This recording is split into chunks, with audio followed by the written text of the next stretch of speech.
E desde pequenos nós aprendemos que água é essencial para a nossa saúde, né, gente? Mas a correria e a falta de tempo muitas vezes nos faz esquecer desse hábito tão importante. O nosso organismo é formado por quase 70% de água, por isso a nossa saúde pede, né, por esse líquido tão precioso que a gente fala tanto e realmente, né, às vezes nem dá tanto valor para um copo d'água e é muito importante. Mas para falar mais sobre o assunto está aqui com a gente o doutor Rafael e vai explicar um pouquinho, né, da importância da gente se manter bem hidratado. Doutor Rafael, seja muito bem-vindo aqui no nosso programa. Muito obrigado, boa tarde.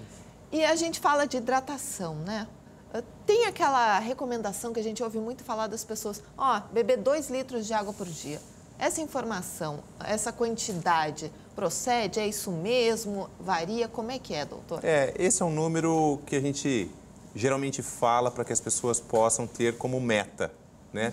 O que eu sempre oriento os meus pacientes é o seguinte, o ideal de você tomar líquido é até a sua urina ficar de coloração clara. Então, o que acontece? Quando você toma pouco líquido, ainda mais nesses dias muito quentes, né, no verão, quando a gente acaba tomando pouco líquido, a gente perde muitas substâncias pelo suor. Então, a urina acaba ficando mais concentrada. Então, se você for fazer xixi e tomou pouco líquido, ela vai vir geralmente com amarelo forte e até com um odor.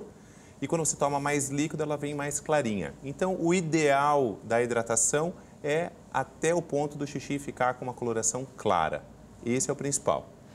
E essa quantidade, então, depende, então, da coloração da urina. E para crianças e pessoas adultas, existe alguma recomendação diferente ou não? É essa medida aí do xixi, prestar atenção na cor do xixi. O melhor, o mais fidedigno, seria a coloração da urina, tá? O que nós sabemos é o seguinte, no verão, como nós perdemos mais substâncias pelo suor, então a gente acaba deixando a urina mais concentrada. Então, se nós não tomarmos muito líquido, a urina vai ficar escuro, um amarelo forte e com odor.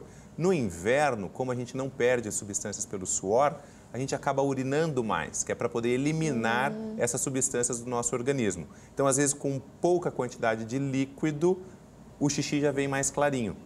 Tá? Então, dependendo da época do ano, nós vamos ter diferentes colorações, dependendo a quantidade que você tomar. No inverno, você tomando pouco líquido, a urina pode vir clara. No verão, se toma pouco líquido, a urina vai vir mais concentrada, sinal que você não está tendo uma hidratação adequada. Por isso que tem que beber mais água no verão, quando Perfeito. é mais quente. E alimentos também influenciam na hidratação ou só água mesmo? Não, sem dúvida, a alimentação é muito importante. Ainda mais se nós tivermos uma alimentação baseada aí com frutas, com os alimentos que têm bastante líquido, por exemplo, a melancia, né, que tem muito líquido na melancia, tudo isso vai nos ajudar.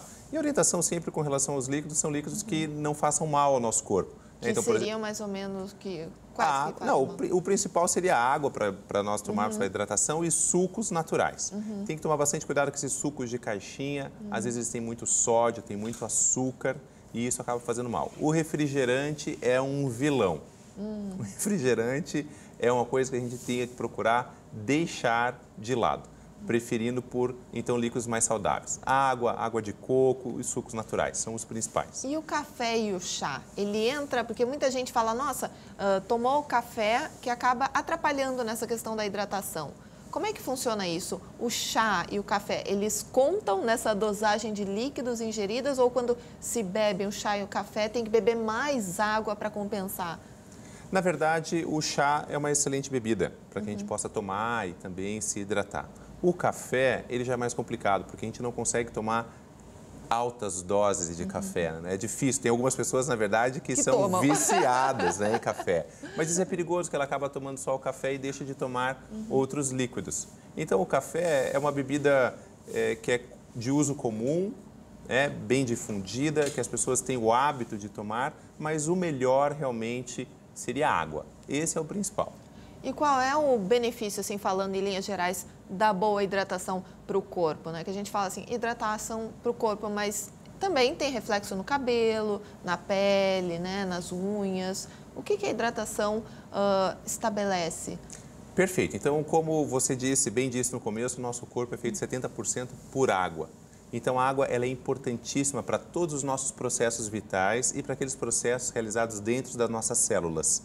Então, isso é muito importante. Como você acabou de dizer, hidratação do cabelo, por exemplo, a pele, musculatura. Então, para quem, por exemplo, faz atividade física, tão importante como fazer atividade física é ter uma boa hidratação. Para quê? Para você poder compensar toda aquela musculatura. Porque quando nós nos exercitamos, a gente está usando energia. A nossa fonte de energia é a glicose. Tá? Então, quando você consegue se hidratar, você vai ter uma recuperação dessa musculatura mais rápida. Enquanto, se você deixa de se hidratar, é bem comum que venham as complicações. Uma delas, por exemplo, é a cãibra. Então, olha. a cãibra é porque a musculatura foi exigida, você teve que consumir muita energia, você passa a usar uma outra fonte de energia para poder superar a glicose que já foi consumida, e daí vai para o ácido lático, e isso acaba liberando algumas substâncias que podem levar à cãibra. Então, isso são fatores importantes. Outros extremos, por exemplo, de hidratação ou não. Por exemplo, pessoas que não tomam líquido e acabam comendo muito sal. O que acontece é que tem uma alteração dentro das células do nosso corpo, isso altera o equilíbrio hidroeletrolítico. Nossa, e isso olha pode a palavra levar... aí, meu Deus. É um palavrão. Hidroeletrolítico. Então, o que isso pode levar é uma consequência muito grave, que, por exemplo, é o coma. Nossa. A pessoa, então, pode entrar em coma devido à hipernatremia. O que é isso? É acúmulo de sal no organismo, porque fica muito sal ali dentro da célula, a água acaba saindo dali e isso acaba levando a consequências graves. Que seria, então, por exemplo, a pessoa pode chegar a coma. Nossa, né? E claro que tem algumas doenças também que podem levar isso por alteração desse controle, levando, por exemplo, a um acúmulo de sal ou a deixando o sal muito baixo. Então, a hipernatremia e a hiponatremia seriam condições aí de exagero e que podem provocar consequências graves. Então, vocês estão vendo aí, né, gente? Realmente é muito importante se hidratar, manter o corpo bem hidratado sempre. Doutor Rafael, gostaria de agradecer a sua presença aqui no programa, né, e por todas essas orientações aí tão importantes. Muito obrigada. Eu que agradeço. Uma boa tarde a todos.